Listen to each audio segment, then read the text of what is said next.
बॉलीवुड से बॉलीवुड की बात शुक्रवार रात 8 बजे सिर्फ नंबर 1 इंडिया न्यूज़ एंटरटेनमेंट पर। नमस्कार व्यूअर्स, मैं जयदेव पटेल और आप देख रहे हैं number 1 India news entertainment. Bollywood से बॉलीवुड की इस खास कार्यक्रम में आज हम बात करेंगे कॉमेडी की। कॉमेडी आखिर इस भारत में किस तरीके से इसकी उत्पत्ति हुई और इसी के साथ साथ जो कॉमेडियन हैं उनके सामने किस तरह का चैलेंजेस रहता है। इन्हीं तमाम मुद्दों पर बात करने के लिए हमारे साथ खास मेहमान है मशहूर कॉमेडियन सुनील पाल। सुनील पाल जी, आपको बहुत बहुत स्वागत है आज के हमारे प्रोग्राम में। धन्यवाद, थैंक यू वेरी मच भैया। बहुत अच्छी दाढ़ी का स्टाइल लग रहा है आपका। लोग मुंह पे दाढ़ी रखते हैं, इन्होंने दाढ़ी पे मुंह रखा है। सुनील पाल जी, आपसे मेरा पहला सवाल है जी कि आप बॉलीवुड का फील्ड क्यों चुना और आप इस फील्ड में किस तरीके से आए, क्या कुछ? बॉलीवुड का फील्ड जो है वो तो मुझे खींचता चला गया, क्योंकि बचपन से फिल्मों का शौक़ था। फिल्में देखने का शौक़, फिल्में गाने का शौक़ था, फिल्मों के कलाकारों की नकल करने का शौक़ था। तो पूरा टोटल फिल्मी कीड़ा बन चुका था मैं। तो कहीं ना कहीं मेरे तन मन में, पूरा दिमाग में फिल्म इंडस्ट्री, फिल्मी कलाकार, फिल्म का ही मामला था। तो इसलिए धीरे धीरे पहले ऑर्केस्ट्रा में से फिर ट्रेन पकड़ के बॉम्बे से फिर धीरे धीरे ये वो मेहनत करते करते आज 27 साल बॉम्बे में हो गया और आपकी सबकी दुआओं से काम करते जा रहा हूँ। जी सुनील पाल जी, आपने अभी तक कौन सी मूवियों में काम किया है, कौन कौन सी मूवी आपकी हैं और कौन से अपकमिंग प्रोजेक्ट हैं जिस बारे में आप बता सको? मूवीज़ तो बहुत सारी की है, कुछ रिलीज़ हुई है, कुछ नहीं रिलीज़ हुई है। 17-18 फिल्में जो बन के तैयार है वो रिलीज़ होने के लिए तैयार है।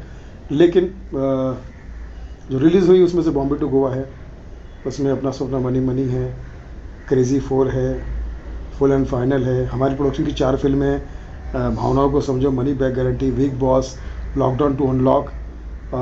अभी एक फिल्म आ रही है, आ चुकी बल्कि, गाली गलौज। ये फिल्म है जिसका नाम है गाली गलौज, लेकिन फिल्म में गाली गलौज नहीं है। जो आजकल सोशल मीडिया पे OTT पे जो सो कॉल्ड गाली गलौज चल रहा है, उसके ऊपर ये कटाक्ष है। और ये फिल्म बिल्कुल साफ़ सुथरी है। जैसे गजनी फिल्म में गजनी विलन था, वैसे हमारी फिल्म में गाली गलौज टाइटल जो है विलन है। और हम दिखाना चाहते हैं कि जो आजकल जो लड़के लड़कियाँ जो सो कॉल्ड माइक पर उनके ओपन माइक करते हैं, और माइक पे कितना ओपन हो जाते हैं ये सब आपको पता ही होगा। लड़के और लड़कियाँ बढ़ चढ़ के हिस्सा ले रही हैं। उसी पर ये फिल्म है जिसमें मैं हूँ, राकेश बेदी जी है, मुश्ताक खान साहब है, एहसान कुरैशी है, और भी काफ़ी लंबी लिस्ट है। मास्टर गणेश आचार्य जी का अपना एक गेस्ट अपीयरेंस है। तो वो फिल्म गाली गलौज भी चल रही है। और बहुत सारी फिल्में आई हैं, कुछ OTT पे भी, क्या बाकी यूट्यूब चैनल पे करते रहते हैं। सुनील पाल ऑफिशियल हमारा यूट्यूब चैनल है, उस पर भी चलता रहता है। सोशल मीडिया पे सुनील पाल कॉमेडियन के नाम पर हूँ मैं, वहाँ भी चल रहा है। तो कुल मिला के वेबसाइट भी है www.sunilpal.in। तो ये सब काम करते रहते हैं। लेकिन मैं मेनली जो मैं जिस चीज़ का दिल से प्यार करता हूँ वो है मेरा रंगमंच। मैं स्टेज से बहुत प्यार करता हूँ। स्टेज शो, मुझे देश विदेश में काम करने का मौका मिलता है, अलग लोगों से मिलने का मौका मिलता है, सीखने मिलता है, काम भी चलता है। अर्निंग वाइल लर्निंग वाला जो हिसाब किताब है वो मेरे साथ में है। जी सुनील पाल जी, अगर हम इस समय बात करें कॉमेडी की, तो इस समय नए नए जो कलाकार हैं जो कहीं ना कहीं गाली गलौज से ही अपनी कॉमेडी को शुरू करते हैं, और एक आप हैं जो एक डिफरेंट पार्ट ऑफ से आते हैं। तो ऐसे में आज की तारीख में कितना कंपटीशन है कॉमेडी की इस फील्ड में? वो जो गाली गलौज करके आ रहे हैं उनकी जो सफलता है वो एक साजिश के तहत है। कुछ गुंडे लोगों ने OTT बनाई, कुछ लोगों ने, फिर कुछ गुंडे लोग वेब सीरीज़ बनाते हैं, कुछ बदमाश और विकृत लोग स्टैंड अप करवाते हैं, फिर कुछ ऐसे, और वो सब कर कुरा के उसको फेक व्यूज़ खरीदे जाते हैं। फिर OTT वालों का अपना बार्टर सिस्टम होता है। वो फला चलने से कहते हैं कि आप इनका पॉडकास्ट कराओ, इनको बोलो कि ये नंबर 1 के कॉमेडियन है, सुनील पाल कॉमेडी कराओ, उसको गालियाँ दो, ये करो। मतलब वो पूरा साजिश के तहत फिल्म गाली गलौज में यही सब आपको दिखाई देगा कि कॉमेडी करने वाले अच्छे कॉमेडियन के साथ में क्या बुरा हाल होता है, और जो सो कॉल्ड नंगे कॉमेडियन हैं उनके साथ में किस तरह से खुल के लोग इस टाइप की डबल मीनिंग वाले जो विधा वाले लोग हैं वो कैसे सपोर्ट करते हैं। जी सुनील पाल जी, ऐसा भी कहा जाता है कि जो लोग ज़्यादा फेमस हो रहे हैं कहीं ना कहीं आप लोग उनके अगेंस्ट में हैं, ऐसा क्यों? कौन है? जब कपिल शर्मा से बड़ा कोई फेमस है कोई फेमस है उससे? मैं उनका सबसे बड़ा भक्त हूँ, फ़ैन हूँ मैं इनका। मैं कैसा कहता हूँ कि माँ सरस्वती का पुत्र है वो, सुनील ग्रोवर, उनका मैं बहुत बड़ा फ़ैन हूँ।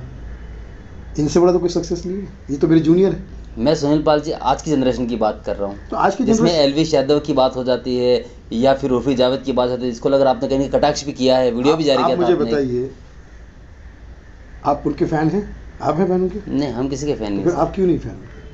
आपको तो होना चाहिए। जब आप कह रहे हैं कि वो सफल है, अच्छे हैं, तो अब मैं समझता हूँ कि वो फ़ैन है, तो फिर मैं तो कहूँगा कि फिर आप भी उनकी विधा का इस्तेमाल करो, आप भी लोगों को जहर पिलाओ। आपके परिवार की वो बेटी को बोलो कि कपड़े ऐसे पहना करो। जब आप उनको कलाकार मान रहे हो तो फिर उनकी बातें, या तो मैं कहता हूँ भाई अच्छी कलाकार हैं, जैसी हमारे अगर हम आज की कॉमेडी में देखा जाए तो सुगंधा है हमारी, भारती हैं, कपिल शर्मा है, जो नए में अगर मैं जो जय विजय सचान है, अब नए की बात करो जय विजय सचान ले लो, अमित टंडन है वो, ठीक है। तो अच्छे लोग भी हैं बहुत सारे, जो रियल काम करेगा, अच्छा काम करेगा, हम उनकी तारीफ हमेशा करेंगे। लेकिन जो नंगा है, बिग बॉस में आने का मतलब ये थोड़ी कि मतलब तुम दूध से धुल गए। बिग बॉस तो है ही बदमाश लोगों का अड्डा, वो तो सॉफ्ट कोठा है वो, देखा जाए तो 10% उसमें ठीक ठाक लोग आते होंगे, बाकी 90%, 100 में से 80 बेईमान नहीं, 100 में से 90 बेईमान, फिर भी मेरा बिग बॉस मान वाला हिसाब किताब है। तो वो कोई टैलेंट का शो तो है नहीं, वो तो बदमाशियों का अड्डा है। वहाँ तो दारू पीने वाले, सिगरेट पीने वाले, जिन पर केसेस चल रहे हैं उनको लिया जाता है। तो ये तो कुल मिलाकर तो मुझे ऐसा लगता है कि ये काहे की सेलिब्रिटी वो होता है, मैं गरीब आदमी को सेलिब्रिटी मानता हूँ, जो आदमी अब जैसे कोई भी आदमी हो, काम करता है, ईमानदारी की रोटी कमाता है और अपने बच्चों के साथ सेलिब्रेट करता है। सेलिब्रेट करने वाले को सेलिब्रिटी कहा जाता है। सुनील पाल जी, अक्सर आप अपने विवादों के कारण कहीं ना कहीं, या फिर ये कहें कि बयानों को लेकर हमेशा गिरते हुए नजर आते हैं। वो हमने डॉक्टर्स के ऊपर आपका एक जो बयान थे उसमें भी हमने देखा है। देखिए, डॉक्टर सभी बुरे नहीं होते, लेकिन बहुत बदमाश होते हैं, ये तो आपको पता ही है। आप हॉस्पिटल में जाइए, जिनके घर पे कुछ मौतें हुई उनके घर पे जाइए, वो बताएंगे कि डॉक्टर की लापरवाही से हुई है। मैं बता सकता हूँ ऐसे बहुत सारे किस्से। डॉक्टर है तो क्या हुआ, वो भी इंसान है, उसको भगवान होने का शक गुमान हमने दिया ना, इसलिए वो भगवान मानने लगा अपने आप को। इंसान है, उससे गलती हुई है, वो एक्सेप्ट नहीं करता क्योंकि उसकी नौकरी खतरे में आ जाएगी, उसका हॉस्पिटल खतरे में आ जाएगा। आपको पता है जो बड़ी बड़ी संस्थाएं जो डॉक्टरेट की डिग्री देती है, जो MBBS स्टूडेंट तैयार करती है, जो डॉक्टर को तैयार करती है, उनको क्या लालच देती है कि अगर आपने हमारे कॉलेज में दाखिला लिया तो सामने जो हमारा हॉस्पिटल, उसी में आपको नौकरी देगी। तो अब ये इससे पैसे लिए, लाख करोड़ 2 करोड़ जो भी पैसे, डिग्री दी, इसको यहाँ नौकरी दी। तो मतलब वो ना कि सिपाही भी हम, फौजदार भी हम, ना कोई देखने वाला ना पूछने वाला, सैया भैया कोतवाल तो बेटा डर का है। अब वो ये कितना तैयार हुआ है, कितना जानकार है, ये तो नहीं पता ना। वहाँ बेचारा कोई गरीब आदमी हॉस्पिटल में एडमिट हुआ, इसके लापरवाही से मारा गया। तो मैं सभी नहीं कह रहा हूँ, 100 में से 80 बेईमान फिर भी मेरा देश मान, ये नारा मेरे चाचा ने तो नहीं बनाया, ये किसी गुणी आदमी नहीं बनाया होगा ना, और हिंदी आदमी ने बनाया। 100 में से 80 बेईमान, ये किसी अंग्रेज ने तो बनाया।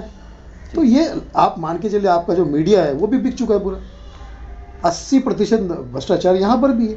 क्या करते हैं पत्रकार लोग, कुछ पेपर अभिनेताओं के तलवे चाटते हैं और कुछ 50% मीडिया वाले नेताओं के तलवे चाटते हैं, चमचागिरी करते हैं।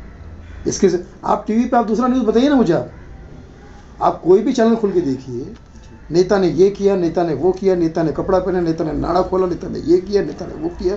किसी कोई रियल मुद्दे पे कोई न्यूज़ आती है क्या, कि कोई गरीब की दवा का प्रॉब्लम हो गया, किसी बच्चे का कुछ प्रॉब्लम हो गया, या तो नंगी लड़कियों का प्रोग्राम दिखाते रहेंगे, इसने ये कपड़े पहने, इसने ये कपड़े पहने। एक गरीब लड़की पहन के मेरिट में पढ़ के, रात दिन पढ़ के मेरिट में आती, उसकी न्यूज़ ही नहीं, है ना। अंजू पाकिस्तान से वापस आई 6 महीना सोकर, कुंभकर्ण की बहन 6 महीना सोकर वापस आई तो उसकी न्यूज़ बन गई। यहाँ 6 महीना जाकर कोई लड़की MBBS बनी है, उसका कोई न्यूज़ आएगी कभी? तो ये तो दोगलापन चल रहा है। और आप, मैं सच बोलता हूँ तो लोग बोलते हैं मैं विवाद, मैं सच बोलता हूँ भाई, मुझे झूठ बोलना नहीं आता। मैं झूठ बोलकर अगर आप जिंदा हो तो आप जिंदे बन की निशानी दो, आप सच बोलो, किसी के अगेंस्ट भी मत बोलो जी। झूठ बोल के किसी का नुकसान भी मत करो, या किसी की तकलीफ मत दो, लेकिन जो सच है वो तो बोलो, क्योंकि कोई सच नहीं बोलेगा तो फिर क्या होगा जी। हम ही तो ये देश है, प्रधानमंत्री हमारा ही तो है, हमने तो उसको चुन के दिया है, हम उसको बाप बना के बैठ जाएंगे, कैसे होगा? अरे वो खुद बोल रहा मैं आपका नौकर हूँ। जब प्रधानमंत्री खुद खुले मंच पे बोल रहा कि मैं आपका सेवक हूँ, नौकर हूँ, तो उसको बाप क्यों बना रहे भाई? तो गलती तुम्हारी है ना, पत्रकार की गलती है। उसको पूछो सवाल कि नौकर ये बता तूने क्या किया, नौकर तूने, सेवक ये तूने बता किया, चौकीदार तूने बताया क्या किया, पूछो सवाल। लेकिन आप चमचागिरी में लग जाते हो क्योंकि आपको उसी में मज़ा आता है। तो मुद्दों से लोग भटक जाते हैं। हॉस्पिटल में अब जाकर देखिए, गरीबों के साथ में क्या बुरा होता है, कितना बुरा पड़ा। काहे के भगवान है, काहे के डॉक्टर भी है, पहले पैसे भरो तब जाके इलाज करेंगे, चाहे आदमी तड़प रहा हो, मर जाएगा वहाँ पर किसी की डेथ हो गई ना तो रिश्तेदार को बोलेगा पहले बिल भरो तब तुमको। एक तो उसका आदमी मरा है तुम्हारी लापरवाही की वजह से, तुम्हारे अंदर इतनी भी इंसानियत नहीं कि अगर उसका बिल बना है तो माफ़ कर दो, नहीं पूरा बिल भी देना पड़ेगा तब जगह। तो ये लेवल पे तुम आप डॉक्टर को और हॉस्पिटल को क्यों, क्योंकि वजह ये है कि आज डॉक्टर बनना बहुत महंगा काम हो गया। ये जो गायनेकोलॉजिस्ट जो बच्चे पैदा करती है, पहले के ज़माने में दाई घर पे आती थी बेचारी 10 रुपये में बच्चा पैदा करके ये सब अच्छे से स्वस्थ और मालिश वालिश करके भी ऐसा हट्टा कट्टा बच्चा। आज जितने भी बच्चे ये सब नाटक डॉक्टर अब शुरू हुई ना जी। अब गायनेकोलॉजिस्ट क्या करते हैं 2-2 करोड़ रुपए दे के उसका लेते हैं, डिग्री लेते हैं। अब जिसने 2 करोड़ की डिग्री ली हो वो क्या समाज सेवा करेगी क्या भाई? वो तो यही बोलेगा ना कि बच्चा आपका आड़ा हो गया, टेढ़ा हो गया, फला हो गया, ऐसा हो गया, डराएगी ना। ताकि जो नेचुरल डिलीवरी से आपको समझो अगर 5,000 में काम होने वाला हो उसका 50,000 वहाँ लग जाए जी, या 2 लाख मतलब जितना लूट सके लूट लो। 10 दिन में माँ एडमिट रहेगी, माँ को भी कुछ बीमारी बता देंगे, बेटे को, ताकि उनका बिल बनता रहे, क्योंकि उसने 2 करोड़ में खर्चा किया ना भाई। अब हमारी बेचारी अनपढ़ दाई जो थी, जो बच्चों को पैदा करती थी, जो चाहती थी कि माँ भी सुरक्षित और पहले दिन ही बेचारी इतना अच्छा कर देती थी कि उसका बेचारे उसको हम थैंक यू भी नहीं बोलते थे जी। आज जितने बड़े बड़े नेता अभिनेता जो बड़े बड़े स्टार हैं वैसे ही तो पैदा हुए, नेचुरल डिलीवरी से पैदा हुए ना जी। तो मैं ये कहता हूँ कि सब जगह देखिए मेरा यही नारा है 100 में से 80 बेमान। फिर मैं ये कहूँगा कि सब नहीं है, 20% अच्छे हैं तभी डॉक्टर संस्था भी चल रही है, 20% अच्छे हैं तभी न्यूज़ वाले भी चल रहे हैं, लेकिन 80 बेईमान है और ज़्यादा ही, बल्कि 80 से ज़्यादा भी हो गया होगा, रेशो चला गया, क्योंकि बेईमानों की डिग्रीज बढ़ती जा रही है जी। सुनील पाल जी, आपने पॉलिटिकल के ऊपर बहुत ज़्यादा कटाक्ष भी किया और करते भी रहे हैं। ऐसे में क्या आप भी पॉलिटिक्स में आना चाहते हैं? जैसे आपके कॉमेडियन भगवान मान तो आ चुके हैं, जो भगवान मान आ मुख्यमंत्री चुके बने हैं हैं, और राजू श्रीवास्तव जी थे जी। देखिए पॉलिटिक्स में आना बुरी बात नहीं, पॉलिटिक्स में आने के बाद पॉलिटिशियन हो जाना बहुत बुरी बात है। हम क्या करते हैं कि पॉलिटिक्स में आ गए, फिर आप अपने सारे बातें वादे सब भूल जाते हैं, वो नहीं करना चाहिए, यही मैं रिक्वेस्ट करता हूँ। और लोगों को भी चाहिए, चाहे कोई भी हो, नेता भगवंत मान जी हो, नरेंद्र मोदी जी हो, अरविंद केजरीवाल जी हो, राहुल गांधी जी हो, ये आपके सबके सेवक ही हैं। ये खुद कहते हैं और है भी, फंडामेंटल राइट के हिसाब से आपको ये पूरा हक है कि आपने वोट दिया है तो आप उसको जाके पूछो भाई क्या काम हो रहा है।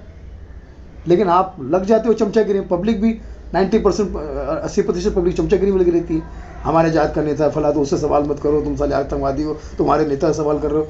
अरे भाई तुम्हारे ही लिए सवाल किया जा रहा है, हम मोहल्ले वाले एक दूसरे के लिए सवाल नहीं करेंगे तो उसको क्या पड़ी है वो कुछ करने की? वो तो 5 साल आया ही है ऐश करने के लिए जी। सुनील पाल जी, आप गाली गलौज के हमेशा से विरोध में और खासकर उस कंटेंट्स जो होता है उसके भी आप विरोध में हैं।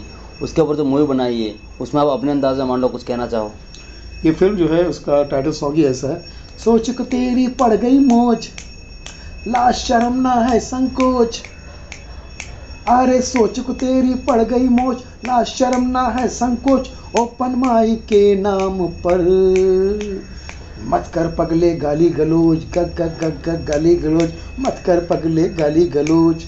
ये पूरा टाइटल सॉन्ग है।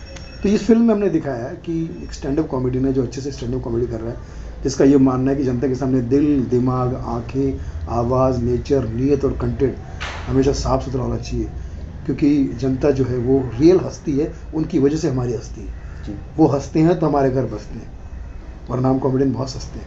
वो क्राउड नहीं प्राउड है, वो भीड़ नहीं लीड है, वो जनता नहीं जानता है ना। वही हमारे अन्न देवता है, वही हमारे अन्य देवता है। हाँ हाँ जी। सुनील पाल जी, अब आपसे मेरा एक रैपिड फायर राउंड है जिसमें मैं आपसे सवाल करूंगा, 2 ऑप्शन दूंगा, आपको एक सेलेक्ट करना या फिर आप पास ऑन भी कर सकते हैं। देश का प्रधानमंत्री नरेंद्र मोदी या राहुल गांधी 2024 लोकसभा चुनाव में? दोनों में से कोई नहीं, कुछ कोई नया होना चाहिए। अरविंद केजरीवाल को बनाना। बॉलीवुड के अंदर नेपोटिज्म की जो बात की जा रही है उसमें कितनी सच्चाई है या बिल्कुल नहीं है? सच्चाई तो है, इसमें क्या है, नेपोटिज्म तो होता ही है, बट कुछ जगह पे नेपोटिज्म कोई बुरी बात नहीं है। जैसे अभी रणबीर कपूर के लिए आप कहेंगे कि अगर नेपोक्रेट है तो क्या बुरा है, कितना अच्छा आर्टिस्ट है तो वो तो होता है, लेकिन उससे कुछ फ़र्क नहीं पड़ता है, क्योंकि क्या कर सकते हो उसको, नेपोटिज्म कोई बुरी बात तो है नहीं जी। आप अपने बेटे को अगर पत्रकार बनाना चाहते हैं, अपने लाइन बनाना चाहते हैं, लायक होगा तो आएगा, नहीं तो फिर 2-3 महीने के बाद में कोई और धंधा पकड़ लेगा, पता चल जाएगा उसको। जी। सुनील पाल जी, अगर मैं ये कहूँ कि आप जो फेमस जो कलाकार हो रहे हैं या फिर जो नया यूथ जो आगे बढ़ रहा है, आप उसके खिलाफ हैं या फिर जो कंटेंट है उसके खिलाफ हैं? कंटेंट जो उनका जो है उसके खिलाफ। कोई नया बंदा आता है अच्छा करता है, मैंने कहा ना, जितने कपिल शर्मा मेरे बहुत जूनियर हैं, सुनील ग्रोवर मेरे साथी आसपास में ही है, कीकू मेरा जूनियर है, लेकिन ये सारे ही कलाकार मेरे बहुत ही फेवरेट हैं, क्योंकि कंटेंट अच्छा कंटेंट करो, मुझे कोई प्रॉब्लम। सीनियर तो सभी अच्छे हैं। उर्फी जावेद और एलविश यादव में किसी एक को चुनना हो तो? किस चीज़ के लिए? फांसी के लिए? आज का जो यूथ जो पसंद कर रहा है, इन दोनों में से या किसी यूथ को- की जो टेक्नोलॉजी, इन दोनों में से जो किसी को सोच फांसी है। के लिए चुनना हो तो उर्फी जावेद को चुनना चाहूँगा। जी। बॉलीवुड में उस माने कम से कम उसके गले में दुपट्टा तो आएगा। जी, बॉलीवुड में जिस प्रकार से एक आरोप लगाया जाता है कि जो डायरेक्टर्स होते हैं या फिर जो बड़े जो लीडर्स होते हैं, वो कहीं ना कहीं युवक युवतियाँ जो नए जो अपने किरदार को निभाने के लिए आते हैं, उनके साथ गलत व्यवहार किया जाता है, फिर उनका गलत तरीके से फ़ायदा उठाया जाता है। इसमें सच्चाई है या नहीं? 100 में से 80 मेहमान, फिर भी मेरा देशमान। ये हर प्रोफेशन में, कोई प्रोफेशन दूध का धुला नहीं है और कोई लड़की दूध की धुली नहीं है। 100 में से 80 बेईमान ये शब्द इस्तेमाल करते हुए, ये लड़कियां आजकल जो सोशल मीडिया पे और वेब सीरीज में दिख रही है ना, जो खुलेआम रंग प्रदर्शन कर रही है, उनका बचाव कौन करेगा भाई? हम करेंगे। जो अच्छी लड़कियां हैं, जो हमारे देश की, जैसे राष्ट्रपति हमारी द्रौपदी मुर्मू प्रणाम है, श्रेया घोषाल प्रणाम है, जो अच्छी लड़कियां, अच्छा एक्ट्रेस है, अच्छा एक्टिंग के बदौलत अगर आगे बढ़ी हैं तो प्रणाम है उनको। लेकिन जो इस टाइप पर खुद ही वेब सीरीज में अगर नग्नता दिखा रही है, क्या क्या नहीं दिखा रही लड़कियाँ, गालियाँ स्टेज पे खड़ी हुई गाली दे रही है, ए तू मेरा वो देख रहा है, ये तो मेरे, इस टाइप की भाषा इस्तेमाल कर रही है, तो ऐसी लड़कियों को कौन बचाए भाई? वो खुद ही सज़ा की हकदार है। भारतीय सिनेमाघरों में जो बेस्ट कंटेंट है, वो पहले जो भारतीय सिनेमाघर था उसकी वजह से है या फिर जो नया OTT है उसकी वजह से? बेस्ट कंटेंट तो सिनेमा की वजह से ही है। सिनेमा में जो यू सर्टिफिकेट मिलता है, ए सर्टिफिकेट मिलता है, यूए सर्टिफिकेट मिलता है। यूए सर्टिफिकेट मतलब बच्चों का और पूरे फैमिली का कंटेंट होता है, और यू सर्टिफिकेट जो होता है वो बेस्ट होता है, और ए जो एडल्ट होता है, तो वो मतलब ये समझ लो कि उसमें फिर गैंग्स ऑफ वासेपुर जैसी फिल्में आती हैं, या कहिए कि अनुराग कश्यप की फिल्में आती हैं। OTT में जो गलत कंटेंट्स जो पेश किए जाते हैं या जो पेश करने की कोशिश की जाती है, क्या उस पर रोक लगानी चाहिए या उस पर नया कानून आना चाहिए, ऐसा आपको लगता है ना? देखिए, कानून जो है वो तो आएगा या नहीं आएगा, वो उतना ज़रूरी नहीं है। एक इंसान होने के नाते आपको शर्म आनी चाहिए, एक औरत होने के नाते आपको शर्म आनी चाहिए। मनोज बाजपेयी, नवाजुद्दीन सिद्दीकी, ये जो इतने बड़े बड़े कलाकार जिनको अवार्ड और रिवॉर्ड मिला, अगर वो स्क्रीन पे आके गाली दे रहे हैं, नग्नता कर रहे हैं, गंदी बातें कर रहे हैं, तो कहीं ना कहीं आप आर्ट के साथ बेईमानी कर रहे हैं। आपके ऊपर ने इतना रुतबा दिया, आपके काम की वजह से मिला आपको, तो आपको मेंटेन करना चाहिए। कोई रोकेगा तभी आप रोकोगे, तो फिर तो ये तो आपका कु धर्म हो गया ना, वो तो मतलब कुचर्चा हो गई। आपको खुद ही रुकना चाहिए। अब जैसे अभी मैं तो बहुत छोटा कलाकार हूँ, लेकिन आपने देखा होगा मुझे कोई वेब सीरीज, जितनी भी वेब सीरीज मुझे ऑफर होती है, मैं पूछता हूँ, कई बार मुझे ऑफर, अल्ट बालाजी की हुई, फला की हुई, तो मैं पूछता हूँ कि भैया क्या इसमें गाली गलौज है क्या? बोले हाँ थोड़ा बहुत। मतलब मैं नहीं करूँगा, क्योंकि I am very answerable to the audience. इतनी ऑडियंस, जनता प्यार कर रही है, हमें हवा का झोंका बनना चाहिए जो सांस लेकर लोगों को ज़िंदगी दे। वो भोजन बनना चाहिए जो सबको का पेट भरे। ये नहीं कि मेरा भोजन है, यही भोजन तुम्हारे लिए जहर है, तुम्हारे लिए भोजन है। आप इतने जहरीले ना बने कि आपको जहर आप लेते बड़ा मज़ा आ रहा है, लेकिन यही चीज़ सामने वाले के लिए परेशानी का सबब बन रही है। आपको हवा का झोंका बनना चाहिए जो जीवन देता है, जो सांस हम लोग हवा में ले रहे हैं। आंधी तूफान नहीं बनना चाहिए, वो भी एक हवा है, लेकिन वो बादल है, सुनामी है, वो लोगों को तबाह कर देता है। लेकिन उसकी बदकिस्मती क्या है, कितना ही तबाही करे एक दिन खुद तबाह हो जाता है। आंधी तूफान सिर्फ 4 दिन चलता है। आप 4 दिन की आंधी तूफान ना बने, परिश्रम करें और स्मूथ हवा का झोंका बने। आप खुद भी एंजॉय करें और आपकी वजह से लोगों को भी जीवन मिले, खुशी मिले, आनंद मिले। किसी को खुल के हंसाना इससे बड़ी इबादत नहीं, और किसी के दिल को दुखाना इससे बुरी आदत नहीं। जी, सुनील पाल जी, आपने हमारे लिए समय निकाला, लेकिन आप अपने अंदाज में ज़्यादा कुछ सुनाना चाहो? हमारा नाम है रतन नोरा, काम खत्म करूँगा ख़त्म पूरा, और इस दड़ियल का चैनल देखो, वरना आपका एंटरटेनमेंट रहेगा अधूरा। और बॉलीवुड बात की बात में जो है जो देख रहा है उसका जीवन है काशी और मथुरा। ये दड़ियल नहीं, द रियल है, द रियल हीरो है। और मैं समझता हूँ कि हीरो को, मैं समझता हूँ कि बहुत सारे व्यूज़ मिलने चाहिए, फॉलोअर मिलने चाहिए, तो फॉलो करो भैया। हमारा नाम है रतन नूरा, आप सब जियो हज़ारों साल, यही तहे दिल से दुआ दे रहा है Sunil Pal. Love you all. Thank you so much sir for your time.